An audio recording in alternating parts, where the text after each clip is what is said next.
Have you ever wondered why there is so much debate around when Ramadan begins or ends? Why do some Muslims take moon sighting so seriously?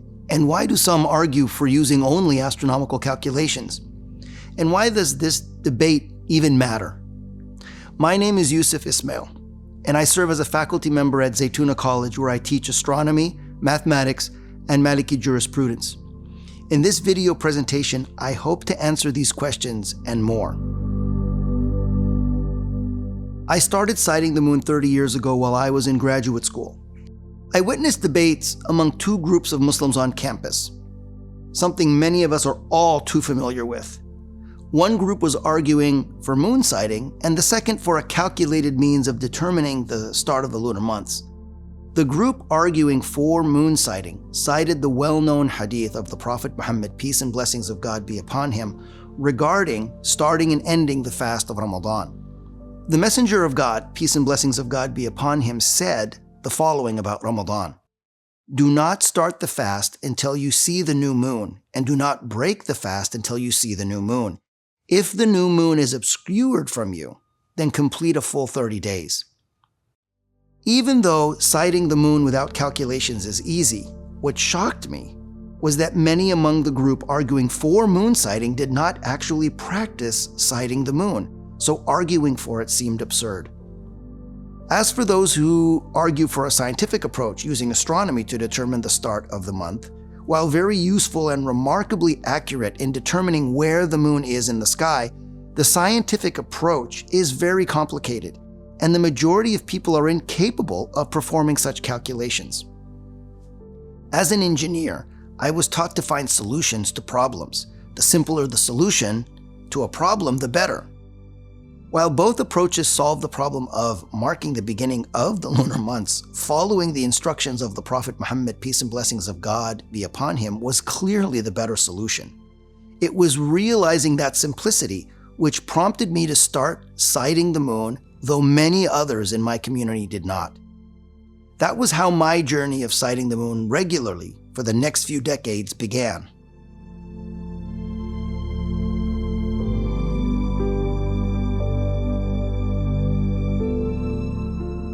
So why do Muslims follow a lunar calendar? Over the centuries, there were many methods used to determine the calendar. Calendars help us keep track of time across the year, including the seasons, and to remember special days of observance. In fact, the Quran mentions the word month 12 times. And at the time of revelation, especially in the Arabian Peninsula, a month was marked by the lunar cycle. In fact, the Jewish calendar, which is over 5,700 years old, is also based on the lunar cycle. The Chinese calendar, which is well over 4,700 years old, is also based on the lunar cycle. While the Islamic calendar is much younger, at only 1,443 years old, it is a purely lunar calendar. The Islamic calendar is divinely arranged in the Quran by fixing the number of lunar months in a year at 12. The Jewish, Chinese, and pre-Islamic calendars were all intercalated lunar calendars. This means that additional days are added to the calendar about every 3 years, making some years 13 months long. This is done so that holidays always remain in the same season every year. So why is that even necessary? Well, the other type of calendar is based on the solar cycle, which also had different calendars used in the past. Probably the most successful solar calendar is the Gregorian calendar developed by Pope Gregory XIII in the year 1582 of the Common Era. It consists of 12 months, 11 of which are 30 or 31 days long, and 1 month is 28 days long. The solar year is determined by the rising point of the sun on the first day of spring, known as the vernal equinox, until the next time the sun is rising on the vernal equinox. It typically takes the sun 365 and a quarter days to go from one vernal equinox to the next. Every 4 years, with some additional conditions, the single 28-day month is made into a 29-day month in order to keep everything aligned. On the other hand, the purely lunar Islamic calendar does not intercalate with additional days or months, So each of the months are 29 and 1/2 days long, and in total amount to 354 days in a lunar year. This is 11 days shorter than the solar year. With a purely lunar calendar, the new calendar year always commences 11 days earlier than the prior solar year. And after about 3 solar years, the new lunar year begins an entire month sooner in that solar year. Over the course of 33 lunar years, the new lunar year, as well as all the holidays, would cycle throughout all the seasons of the solar year. In chapter 9 in the Quran titled Tawbah, in verse 36, the Quran says, "Indeed, the number of months ordained by God is 12, in God's record since the day He created the heavens and the earth." Thus, the number of lunar months is fixed at 12, as ordained by God, and the beginning of each month is marked by the new crescent moon. In his commentary, the great Andalusian scholar Qadi Abu Bakr ibn al-Arabi states that the secret of Muslims following a lunar calendar as opposed to a solar calendar arises from the fact that the solar calendar aims at worldly benefits, while the lunar determines the night's movement for otherworldly benefits. Imam al-Hakim relates that the Prophet, peace and blessings of God be upon him, said, "The best of God's servants are those who are vigilant about the sun, moon, stars, and shadows for determining the times for the remembrance of God."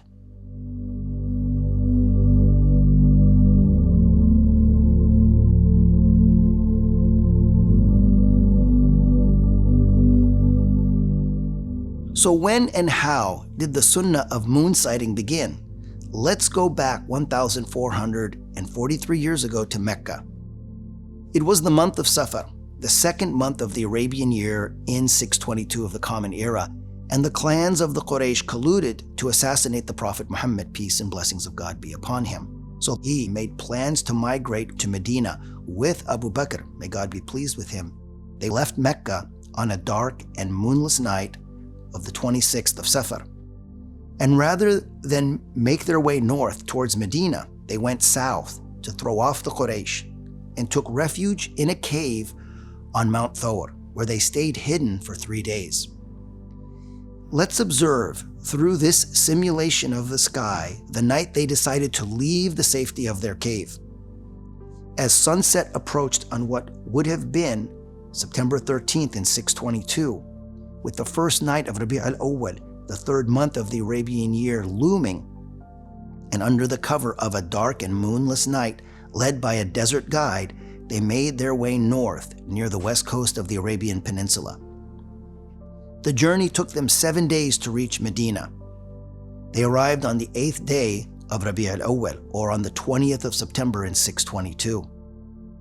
Along the way, they would have seen this moon after sunset, and it was on that very night that the Prophet, peace and blessings of God be upon him, recited the dua, or supplication, for when the new crescent moon is seen.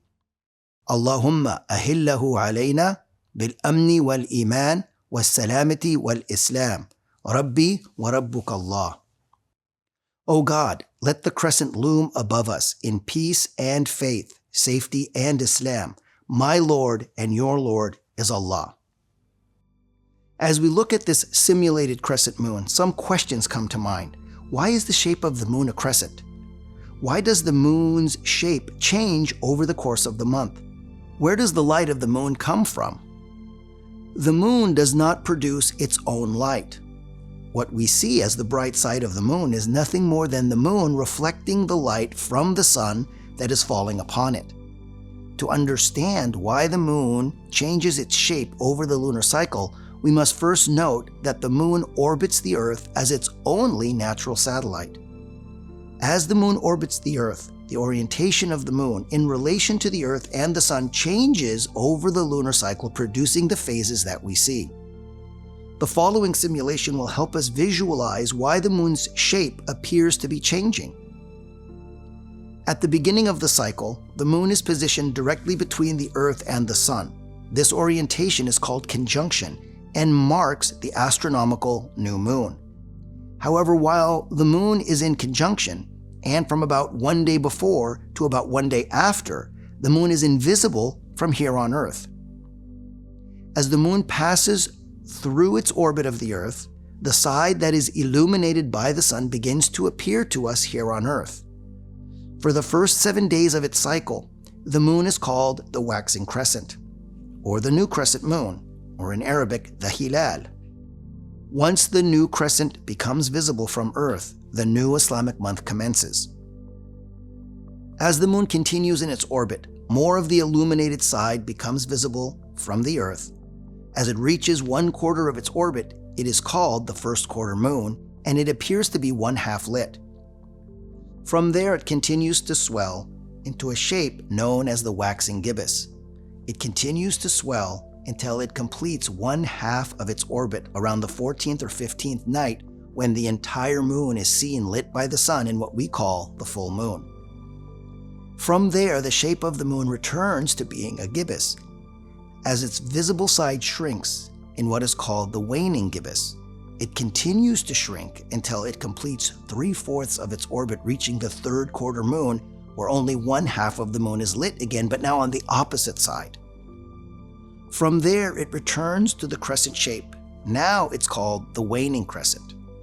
About 1 day before conjunction, the moon vanishes from our sky and is not seen again until about 24 to 48 hours beyond conjunction. It takes the moon 29.5 days to complete its cycle. And depending on where we happen to be on the Earth when conjunction takes place, we might be able to see the new crescent on the 29th night, and if not, then on the 30th night, since the last time the new crescent was seen. Even if the moon happens to be visible on the 29th day, local atmospheric conditions such as clouds, fog, haze, or a myriad of other conditions can obscure the sighting of the moon. And thus, the month would be completed as a 30-day month, just as the Prophet Muhammad, peace and blessings of God be upon him, instructed.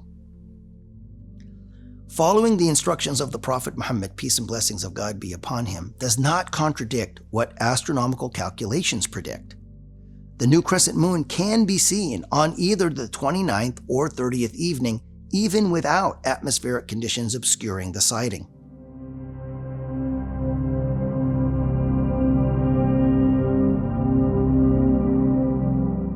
For the actual practice of sighting the new moon, it is very helpful to have a good grasp of astronomy and the calculations involved in determining the state of the moon.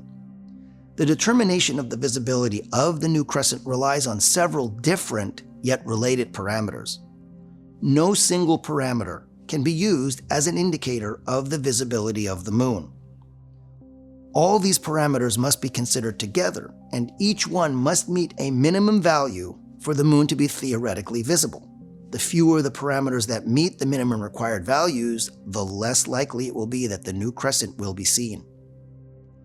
The parameters that factor into the crescent's visibility include the age of the moon, measured in hours past conjunction, the percentage of the moon that is illuminated as seen from here on Earth, the degree of separation between the moon and the sun as the moon moves in its orbit, known as the elongation, and the time that the moon is in the sky above the horizon after the sun has set. This is known as the lag time. And finally, the separation of the moon from the sun along the horizon as seen from Earth, known as the difference in the azimuth.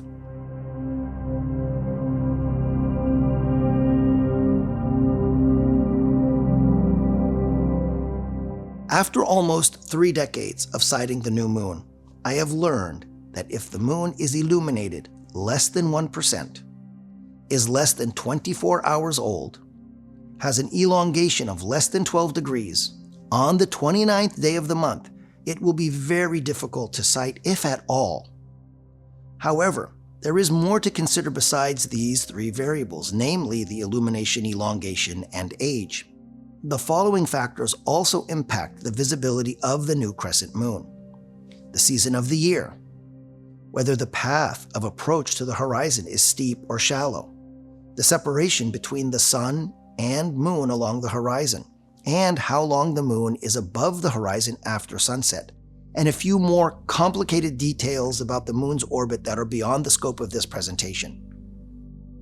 All of these additional factors, however, can be accounted for in the astronomical models, and yet there is still one factor that no matter how sophisticated the models become, it still cannot be accounted for. That factor is the weather.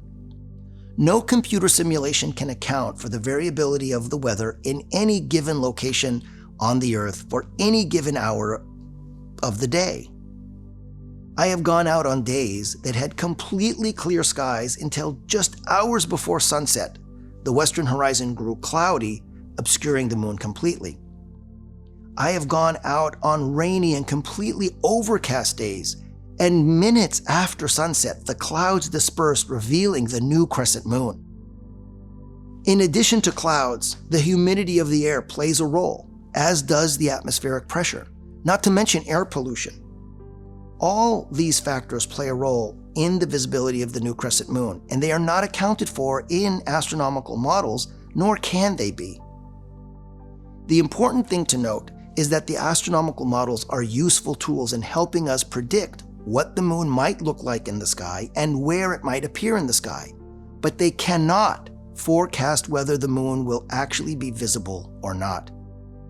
For this reason, astronomical models and computer simulations that also rely on mathematical models cannot be used to establish the beginning of any Islamic month.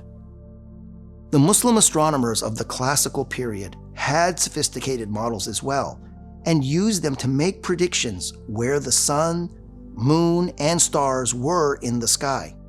And even though they did not have the computing power that we have today with elaborate graphics and simulations, they could still accurately predict the motion and position of the celestial bodies. However, the legal scholars charged with determining and announcing the start of Islamic months did not rely on the astronomers, but instead relied on the testimonies of common Muslims that went out and directly observed the new moon with their own eyes. If an incredulous report came in, one that was doubtful, then the astronomers were consulted regarding the doubtful claim. If, for example, if a claim was made that the moon was seen on the 28th day of the month, then the astronomers were consulted as to if such a claim was possible. If the calculations negated the possibility of such a sighting, then the claim was rejected. The same applies to a claim that the crescent was sighted only a few hours after conjunction, when the illumination and elongation of the moon would not allow one to see it. That claim, too, would be rejected. On the other hand, if the astronomical models predicted that the moon could be seen on a given 29th day, and no credible witnesses saw the moon, then the month would continue to complete 30 days rather than start the new month.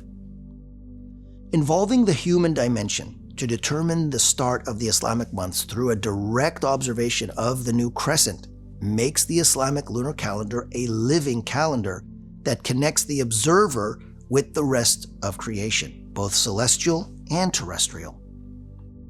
The simulations and mathematical models are not real, and today we are inundated with simulated environments, from atmospheric controlled buildings and artificial light to the ever-growing presence of the virtual worlds of social media and the looming metaverse that promises to take us deeper into imaginary illusions and further away from reality. Though calculations and simulations cannot suffice to mark the beginning of the Islamic months, they are wonderful tools to aid us in the process of sighting the moon. The calculations and simulations inform us where the moon will be in the sky, and that saves a great amount of time in determining if the moon sighting reports are valid or not. To direct us where to look in the sky in any given season, the following simulated images can be used as a general guide for sighting locations in the Northern Hemisphere. In spring, the sun and the moon approach the horizon almost directly due west at sunset. The trajectory of the sun and the moon is quite vertical, and the moon will be nearly directly above where the sun has set. It will be lit mostly on the bottom side of the moon and the tips of the crescent point upwards. As the month progresses into summer, the inclination of the trajectory will start to diminish, and the setting point of the sun and the moon will advance towards the north. In summer, the sun and the moon will set north of due west. In addition, the trajectory of the path of the sun and the moon will be less inclined to the horizon, and the moon will appear south of or to the left of where the sun has set. With this reduced inclination, more of the right side of the moon will be illuminated rather than the bottom, and the tips of the crescent will point up and towards the left.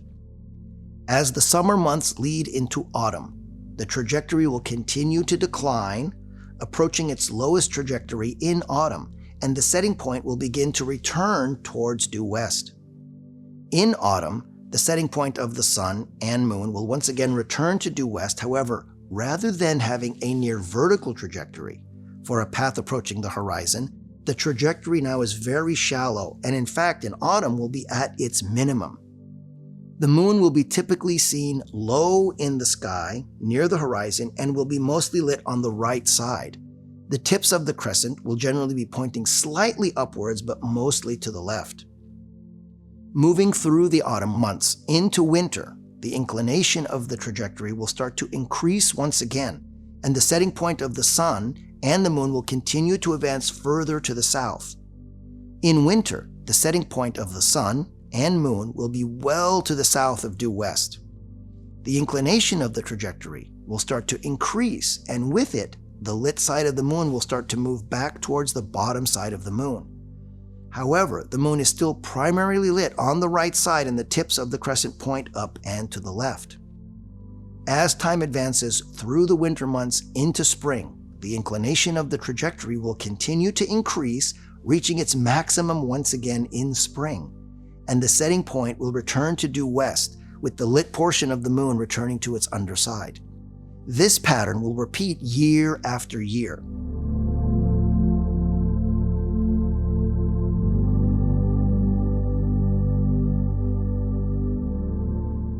Nothing can rival the beauty and grandeur of God's creation. Seeing the emergence of the new crescent moon with your own eyes is an indescribable experience. Similar to trying to describe the taste of honey to someone who has never tasted it, trying to describe what it is like to see the new moon emerge into existence from apparent non-existence is beyond mere words. It must be experienced. I would like to remind you that looking for the new crescent to determine the new month is a sunnah that has been in practice since that fateful night when the Prophet Muhammad, peace and blessings of God be upon him, left his home in Mecca and sought refuge in a new city where he was promised sanctuary. Along that journey, he, peace and blessings of God be upon him, saw the new moon and made that amazing dua in which he directly addressed the moon. Allahumma ahillahu alayna bil-amni wal-iman wal-salamati wal-islam. Rabbi wa rabbuka Allah. O God, let the crescent loom above us in peace and faith, safety and Islam. My Lord and your Lord is Allah. In making this prayer, the Prophet, peace and blessings of God be upon him, sought out security and faith, peace and submission to the Creator. He addressed the moon by first pointing to himself and then pointing to the moon and saying, "My Lord and your Lord is Allah." It is a beautiful example of communing with God's creation by invoking the Creator of all things and then reminding himself and the moon that Allah is our Lord. It is a deeply meaningful and honorable practice, as are all of the Prophet's practices. When we keep a practice or sunnah of the Prophet Muhammad, peace and blessings of God be upon him, alive, we keep the best of creation, peace and blessings of God be upon him, alive in our hearts. In a time where belief in God is fading away and prophetic teachings are ignored, we need guidance more than ever. The sunnah of the Prophet, peace and blessings of God be upon him, is the best of all guidance. Month after month, this beautiful creation of God reveals itself by appearing as if it were emerging from nothing. Sometimes it appears stark, sometimes so subtle it is barely visible. Sometimes it appears in a dull, unassuming sky, while other times in a vibrant, glorious sky. Sometimes it dances between the clouds, playing hide and seek with our eyes. It is a sliver of light that guides us in our timekeeping throughout the year. It ushers in the birth of the Prophet Muhammad, peace and blessings of God be upon him, in Rabi' al-Awwal. It hearkens us to remember the night journey taken by the Prophet, peace and blessings of God be upon him, in Rajab. It awakens us to the blessed month of Sha'ban, and then delights us when it emerges in Ramadan, the illuminating month. It brings joy and festivities with the arrival of Shawwal, and then calls us back to the ancient house of God with Dhul Hijjah. This is the crescent moon.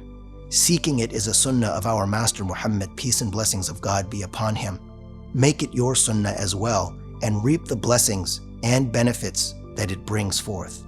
Assalamu alaikum wa rahmatullahi wa barakatuh. To learn more about moon sighting and the prophetic tradition, read Caesarean Moon Births, Calculations, Moon Sighting, and the Prophetic Way by Hamza Youssef, available at the Zaytuna College bookstore.